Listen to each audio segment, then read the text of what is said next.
To pursue a passion is really literally jumping off a cliff. I find lots of doors closing in my face. It was really very difficult. If you are not in the circle in the industry, nobody would tell you where, or you wouldn't even know where to start looking for. And also because I do not have any background in fashion or apparel design, I had to teach myself everything from scratch, like from sewing to drafting and how to put a collection together.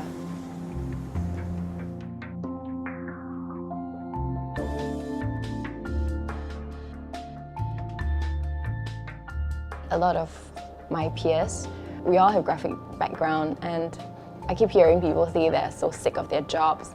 And I've always had the passion for doing fashion. I remember when I was young, cutting up my mom's curtains to make clothes, and she used to get really mad.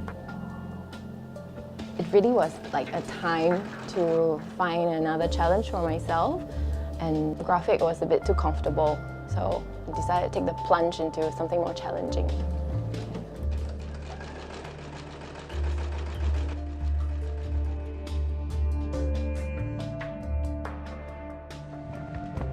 I'm always really touched by nature, by life itself, by art, history.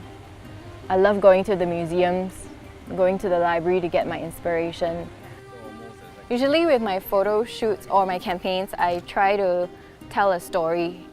I like to paint a picture. I would say it's more like a painting. I like every single photo to look like it's a painting.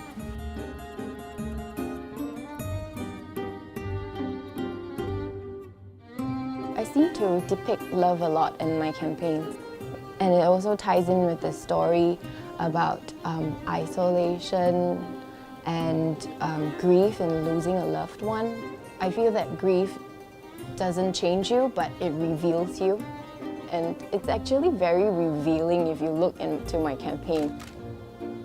Every time I have a new collection, it's basically like cutting a piece of me and then putting it inside the campaign. It reveals a lot about me. It's a very enjoyable process when the photos come out, but really it takes a lot from me to do the campaign.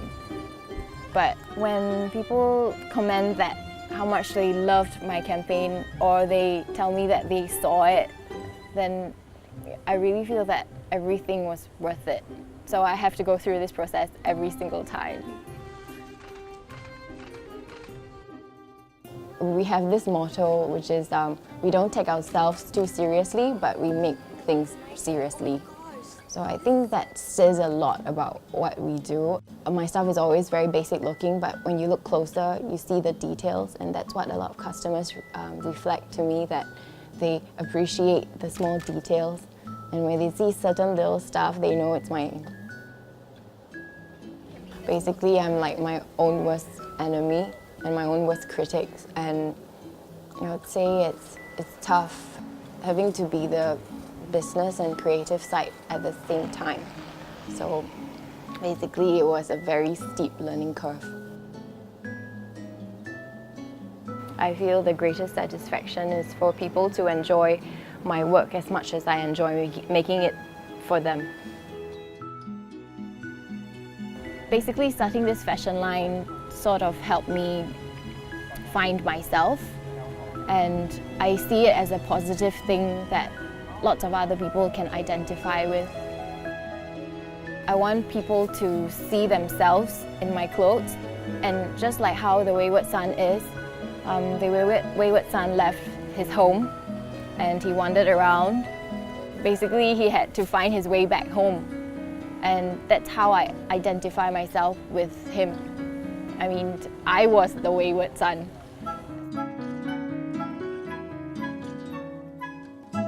My name is Mun Foong, and my label is called A.K.A Wayward.